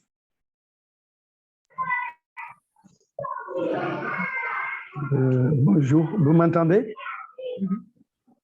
Oui, oui, да, слышу. Assalamu alaikum. Vous m'entendez?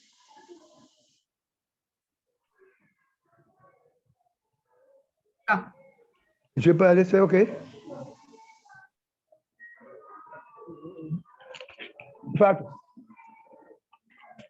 Vous m'entendez? Bonjour. Vous m'entendez, Jacob? Oui, oui. Ah, d'accord, merci, je vais y aller. Bismillahirrahmanirrahim. Je commencerai par rendre grâce au Tout-Puissant qui nous a permis de nous réunir et de partager d'un problème très important qui est la réduction des risques. Et je sais que c'est un problème d'actualité, mais c'est un problème qui est là. Je me présente, je suis M. Bamar Gueye, directeur exécutif de l'ONG Jamra, une organisation islamique, mais je suis également le coordinateur national de l'Alliance des religieux, chrétiens et musulmans et experts médicaux sur les problèmes de santé. Je suis le président d'honneur de la Fédération nationale des ONG de lutte contre les drogues et vice-président du réseau national des intervenants contre la drogue. D'emblée, je féliciterai Jacob et toutes ces éminentes personnalités qui sont là. C'est une aubaine, c'est un don de Dieu qui nous a permis toute cette expertise de nous retrouver autour de cette importante question. Le problème des RDR est un processus de la lutte contre la drogue. Je vais y revenir. Nous, quand nous sommes impliqués dans la lutte contre les drogues, c'est dans les années 81. Nous avons été la première structure sénégalaise à lutter contre les drogues. À cette époque, on nous prenait comme des opposants. Mais au fil du temps, l'État a compris parce que les populations ont adhéré et des personnalités nous ont dit ce que vous faites, il faut que vous en faites une ONG pour aider même ceux qui sont dans les difficultés, les usagers de drogue. C'est à cette époque, dans les années 80, en 92, nous avons mis notre ONG, qui est la première organisation à lutter contre les drogues.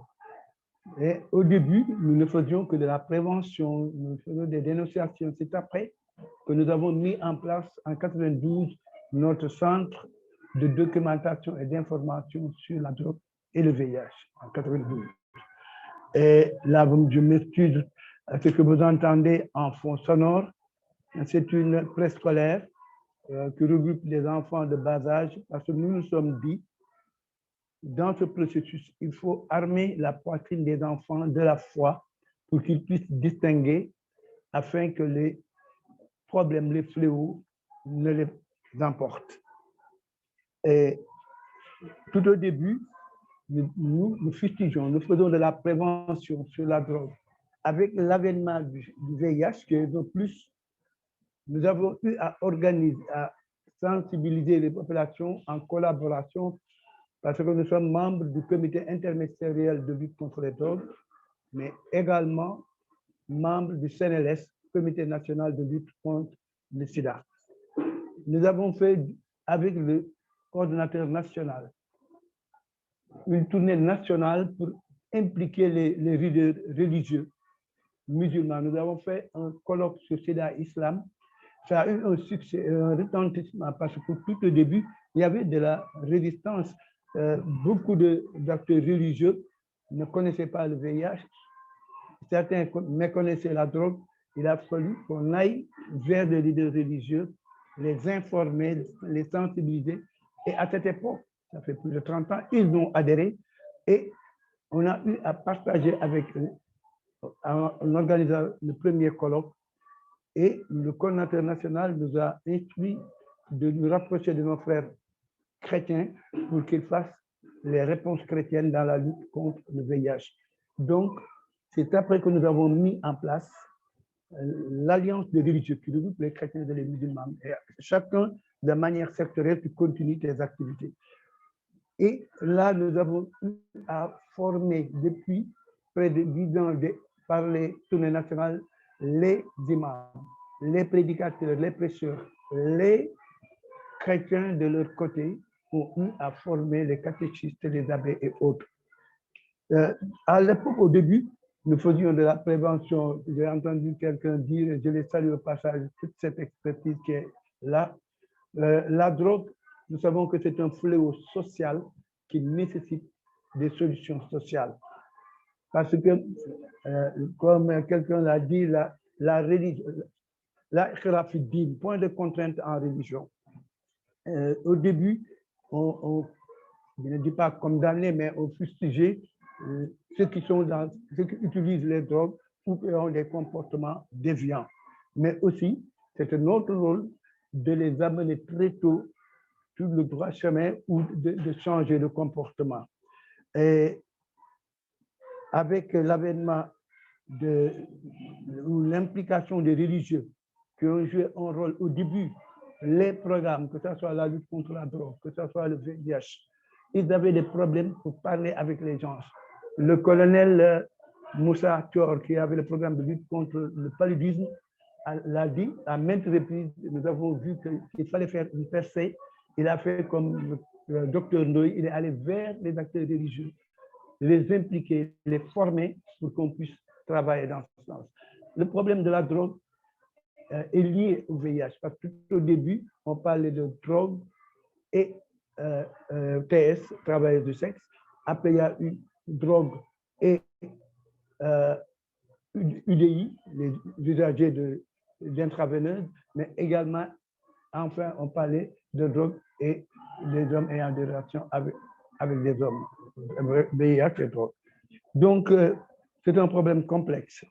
Et j'ai eu à présenter, je vais y revenir, c'est un processus très long. Et tout récemment, à la 3e journée scientifique qu'on organise au Sénégal sur le VIH, j'ai dit que c'est un choc des visions, un choc des convictions et des orientations. Je vais y revenir.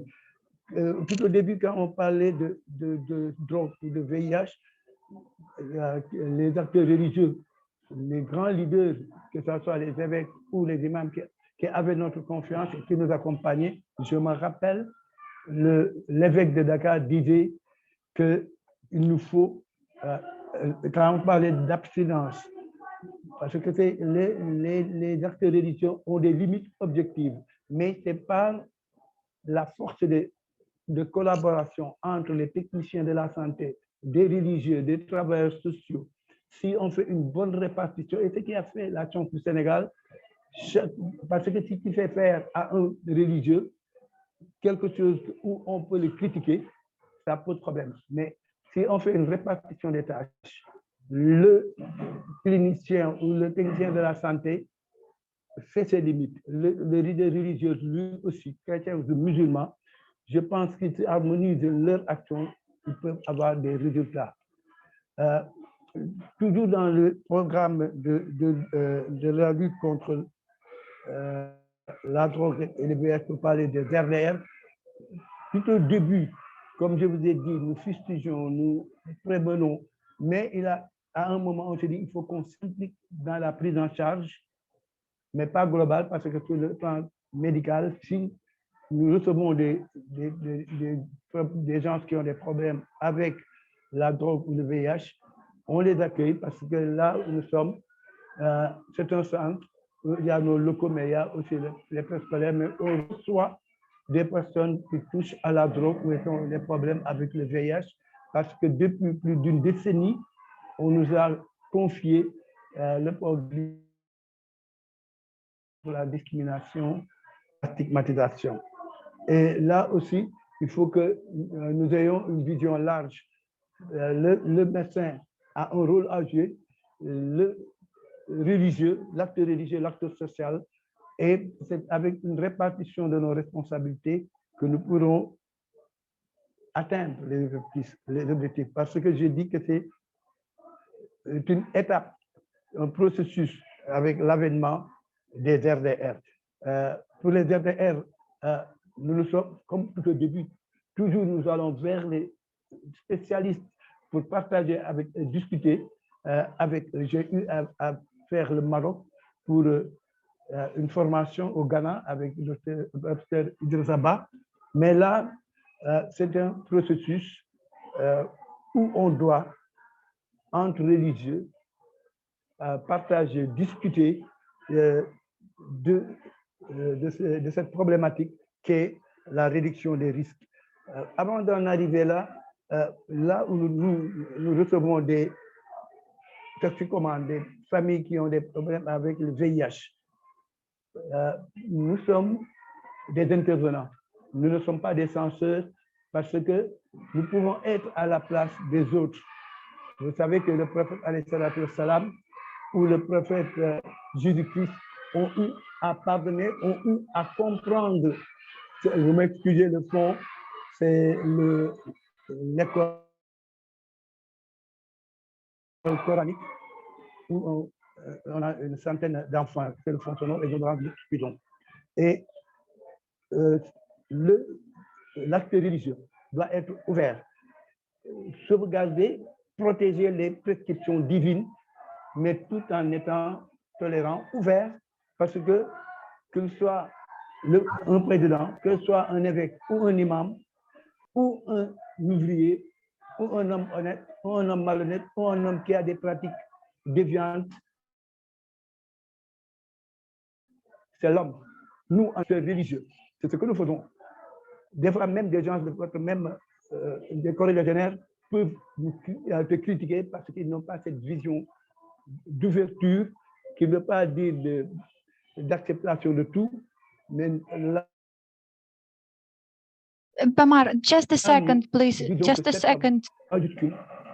C'est un khalifatullah fil ard, un ambassadeur de Dieu sur terre. Nous devons l'aider à ce qui est aussi la ihtiraf fi din, point de contrainte en religion.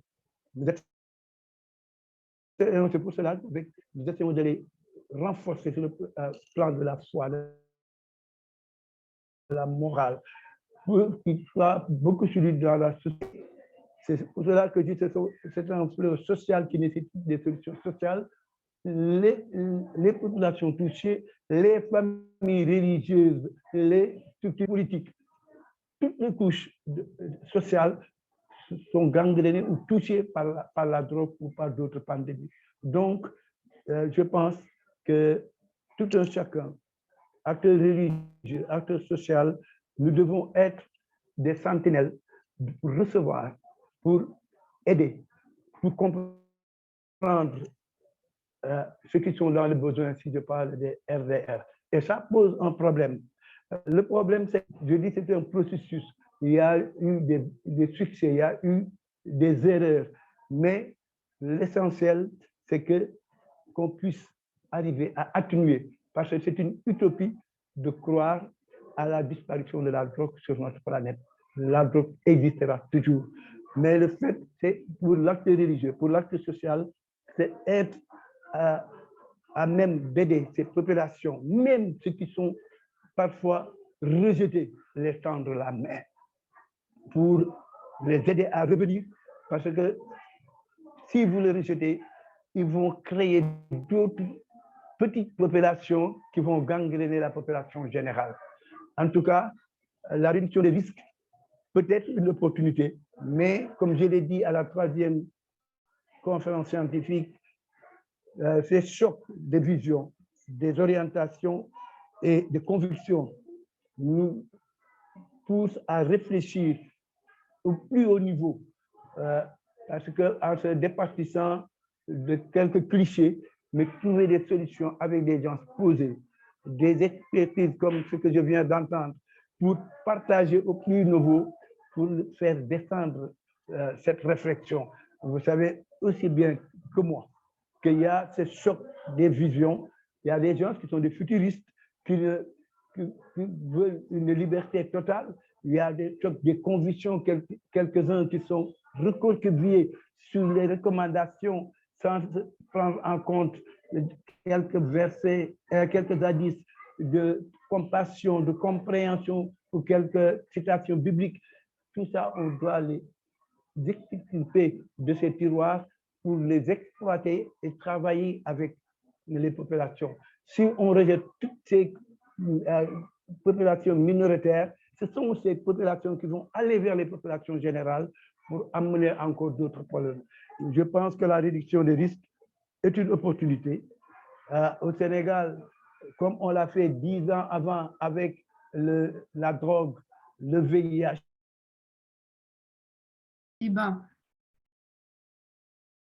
Спасибо большое, уважаемый Бамар. Очень признательны за ваше выступление. И приносим извинения за то, что у нас качество связи, видите, на разные расстояния, поэтому у нас не всегда получается хорошее качество связи. По переводу мы наложим еще более качественный перевод, поэтому вы сможете услышать как бы то, что сказал Бамар. Бамар, спасибо большое.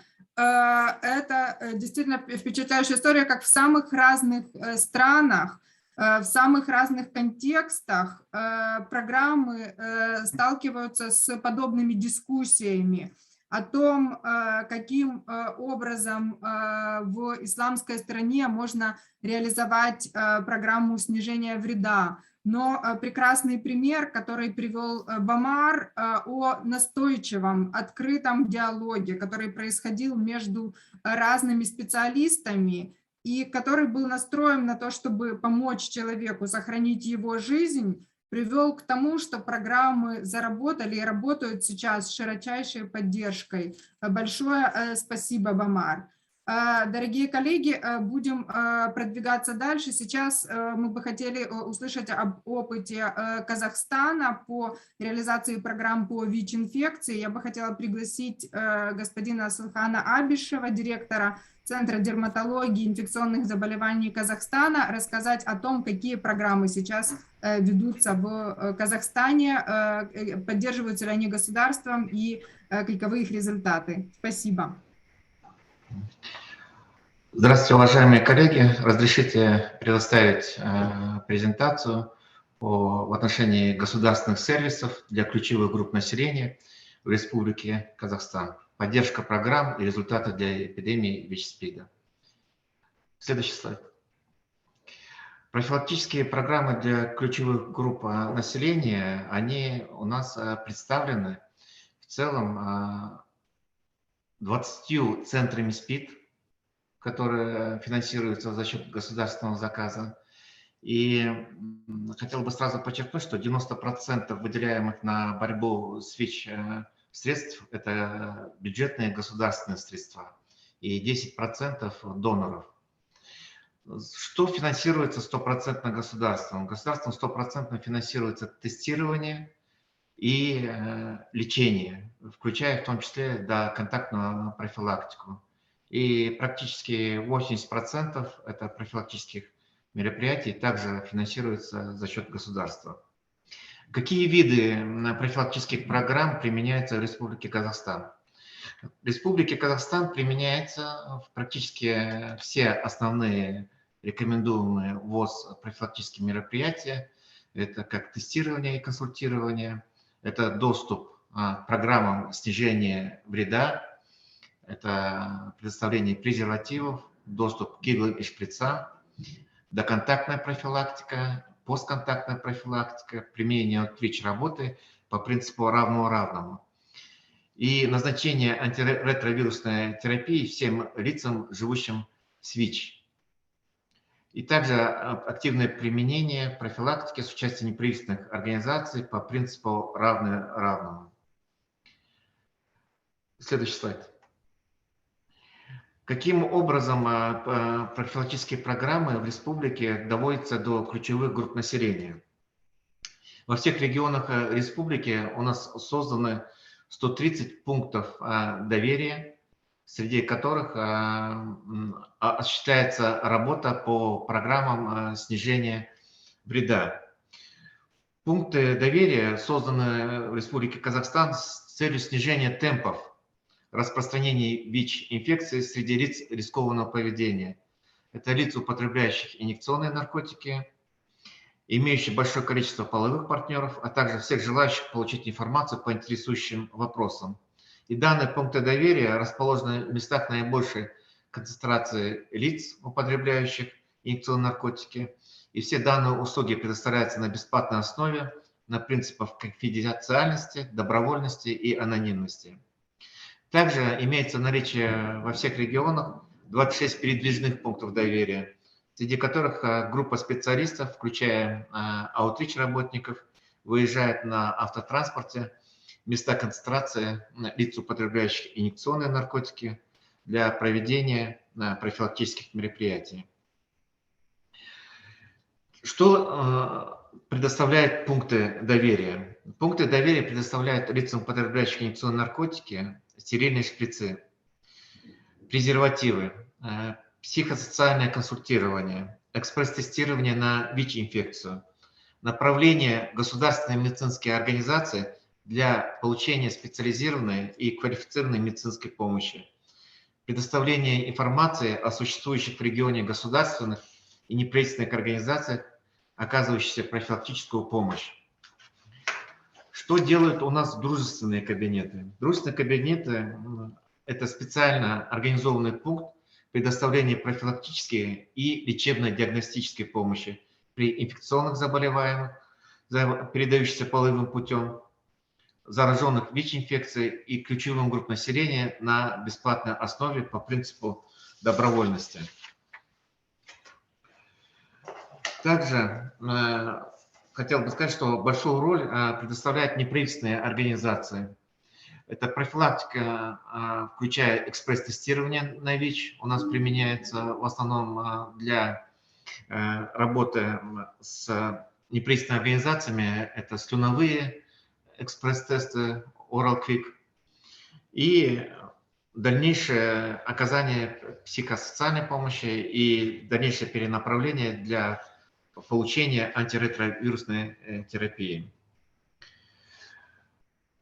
Также хотел подчеркнуть следующий уровень, что в центрах психического здоровья выдается поддерживающая терапия агонистами опиатов. В данный момент у нас предоставляется метадоновая программа, реализуется. Следующий слайд.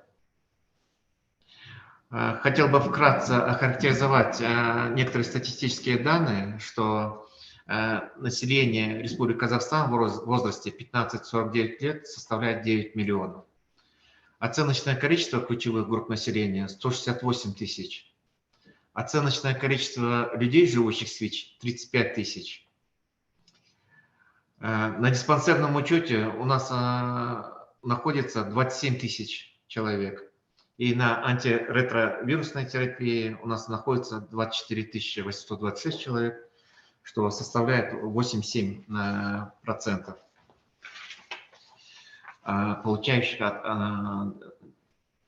получающих РТ-терапию. Следующий слайд. Касательно заключительного слайда, все данные мероприятия, которые финансируются государством и через те сервисы, о которых я озвучил, предоставление антиретровирусной терапии, позволяет уверенно двигаться в целях достижения UNAIDS 3,95 и по итогам 10 месяцев текущего года у нас на 88% находится на антиретровирусной терапии, знает свой статус от оценочного числа, 82% у нас получают антиретровирусную терапию, и 87% имеется подавленная вирусная нагрузка. Благодарю за внимание. Спасибо большое, уважаемый Асылхан Туриханович. Прекрасная иллюстрация того, как комплексный подход по программам ВИЧ-инфекции для потребителей инъекционных наркотиков, для других уязвимых групп при существенной поддержке государства влияет на коренное изменение хода эпидемии ВИЧ в стране. Очень благодарны за яркую, четкую иллюстрацию. Сейчас я бы хотела представить нашего следующего спикера. Это Павел Бем. Павел Бем был мэром Праги, сейчас является членом и глобальной комиссии по наркополитике, а также региональной комиссии по наркополитике, которая включает в себя регион Восточной и Центральной Европы и Центральной Азии. Будем очень благодарны за вашу перспективу о том, почему вопросы наркополитики так важны, и о них необходимо разговаривать сейчас в нашем регионе. Спасибо. Thank you very much, Tatiana. Good morning to everybody, actually. Good afternoon in Kuala Lumpur. I think we are running out of the time So I will try to be as short as possible and to leave some time also for the discussion. Thanks for inviting me to online discussion on such an interesting and tremendously important topic. First of all, allow me to introduce the Central and Eastern European and Central Asian Commission on Drug Policy. It was founded 3 years ago by Aleksander Kwaśniewski, former president of Poland, as one of the regional commissions of the Global Commission on Drug Policy. And you are probably familiar with the role of Global Commission. The major aim is to inform the public, governmental representatives, parliamentary members, community leaders, and civil society about the negative consequences of current punitive and ineffective drug policies, and to assist them in transition to more human, more effective public health, human rights, and evidence-based oriented drug policies, which will have the capacity to saving lives, improve health, promote public safety, not leaving anyone behind without the care and without the respect they are entitled to.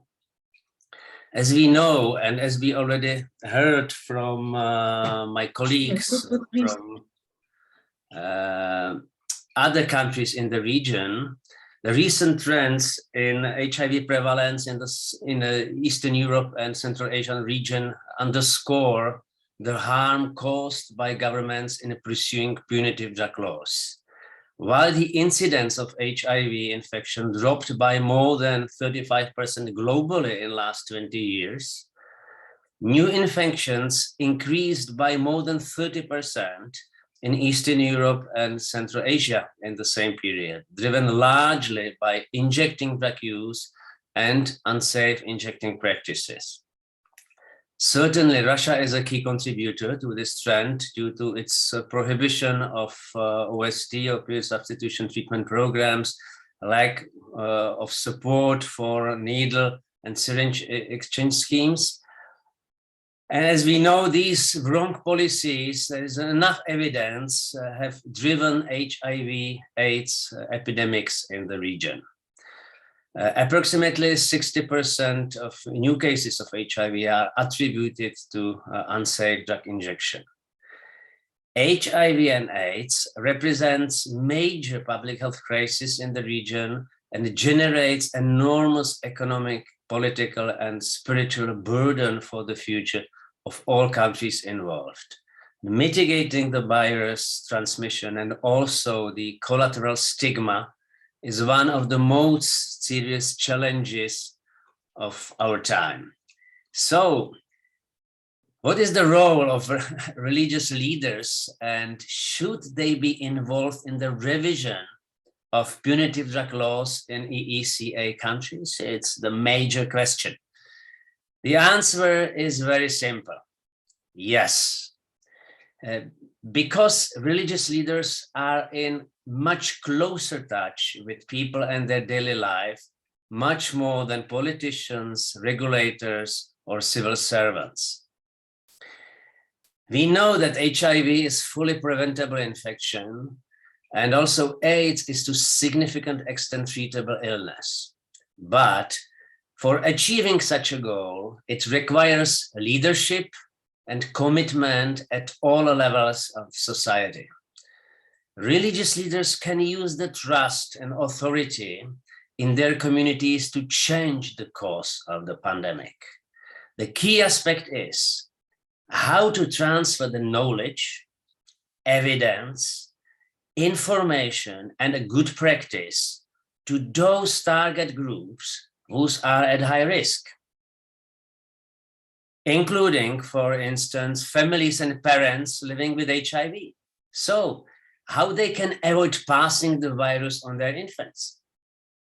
We know that. And religious leaders, according to my opinion, are an essential part of daily life of many people. They are well grounded in communities, and they are important gatekeepers in matters of health and public morality. Religious space is the sacred place for open dialogue, helping people talk about the issues and express what they want and what they need, and maybe what they are afraid of.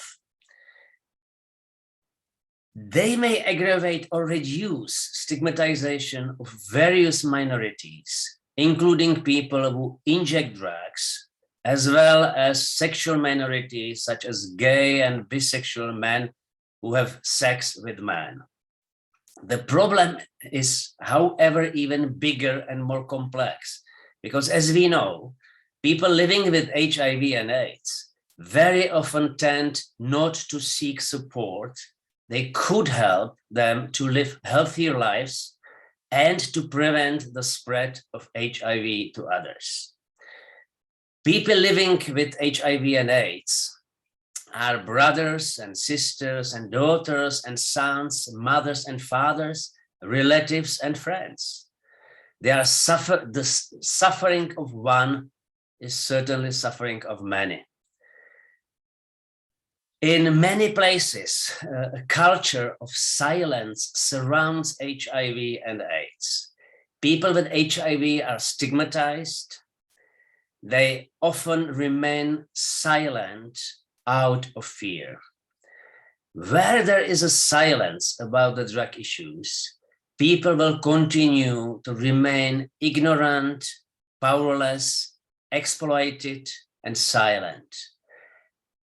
I guess that religious leaders are in a unique position to break this silence by acknowledging suffering and reaching out with compassion to the excluded and also to those rejected. They have the power to end guilt, denial, stigma, discrimination. They have the power to open the way for a change. So what can be done? What religious leaders know and the regulators and politicians and administrators do not? Allow me to conclude just with a few observations. First, preventing fear and prejudice in local religious organizations and the wider community is possible. Second, call for understanding of the needs of people and for compassion and protection of those living with HIV and AIDS is necessary. Third, carry out HIV prevention education through youth groups and other religious youth networks is way forward. And finally, fourth, engaging young people in peer-to-peer support groups and prevention clubs, which can be organized through existing religious youth groups, can make the real change and shift the painful presence into the hope and future. Thanks you for the attention.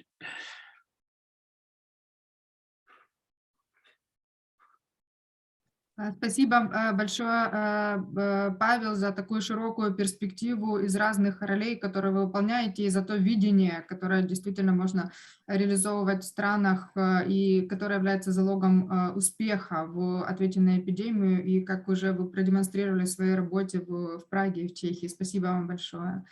Дорогие коллеги, вторая часть нашего семинара, и весь семинар подходит к концу.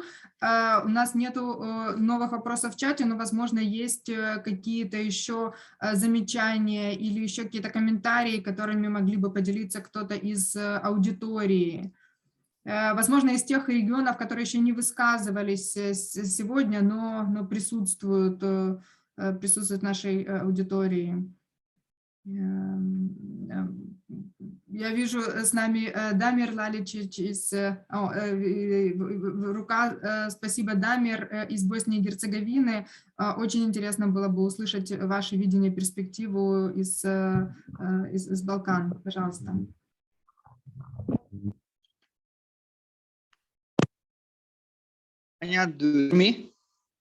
Yes, да. Good morning to everyone, and thank you for this really helpful and fruitful conference. It's my pleasure really to hear people from Malaysia, from other countries, to hear their experience. This is really a very good experience for us, because we are also part of Balkan countries with large Muslim communities here. My name is Damir Lalicic, and I'm coming from Southeast Europe RCN. We are part of SOS project, and we are partnered with Alliance. And also thank you, Tanya, for this nice organization. Here in Bosnia, we have these programs of harm reductions like methadones. It's still existing here. Previously, we had also programs, needle and syringes exchanges. And this is not criminalized in this country and other countries from our region. But what is our problem? Like participants previously mentioned, it's a huge stigma and discrimination. We also have some concerns from Muslim communities, but we start dialogue, and this dialogue eventually will lead to support our harm reduction programs, which will lead to reducing stigma and discriminations. Also, this conference will be very helpful for us. Thank you, Tanya. Спасибо большое, Дамир. Ну что ж, мы будем подводить итоги нашей встречи. Из разных частей света мы слышали, по сути, об одном и том же. О том, что на старте программ снижения вреда возникало определенное недопонимание или необходимость в понимании подходов снижения вреда среди религиозных лидеров.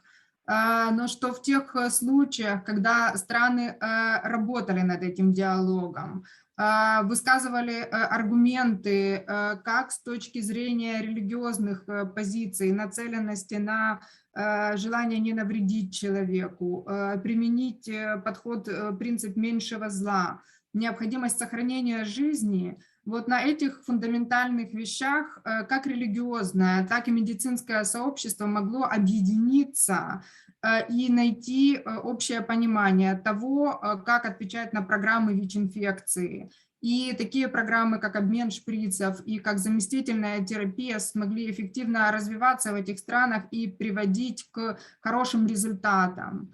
Наш проект СОС касается вопросов устойчивости программ по ВИЧ. Устойчивыми они смогут быть только тогда, когда их будут понимать, когда их будут поддерживать и когда в них будут верить не только медики, но и те, кто формирует общественное мнение. Поэтому мы очень рады, что сегодня у нас была такая прекрасная возможность поделиться опытом. Бесконечно благодарны нашим коллегам из Малайзии, из Малазийского фонда по СПИДу. Отдельная благодарность профессору Адибе, Нику, с которым мы готовили этот семинар.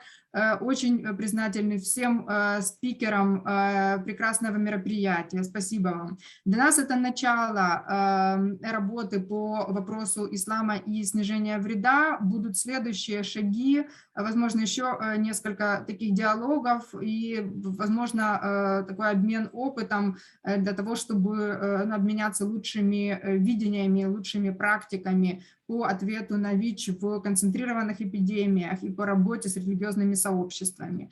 Спасибо всем большое. Материалы этого вебинара мы выложим на наш веб-сайт, поэтому будет возможность с ними ознакомиться, подробнее использовать их в вашей работе. А сейчас наши слова благодарности и завершаем дискуссию. Спасибо большое всем.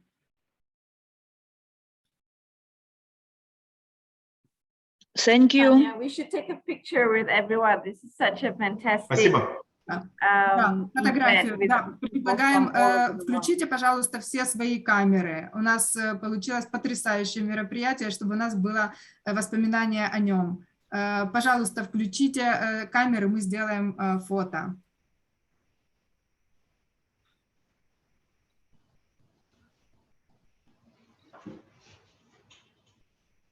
Так, еще, пожалуйста, разное. Ага. Так, все ли камеры есть? Так, коллеги, мы готовы? Делаем фото. Отлично. Отлично. Спасибо. Спасибо всем большое. Да, всего доброго. Вот, и до новых встреч. Спасибо. Вам тоже всего доброго. Thank you. И с наступающим. Спасибо. Спасибо, до свидания. С All the наступающим. best and Merry Christmas. Yes, and Merry Christmas to everyone. Bye. Happy holidays. Bye-bye. Bye.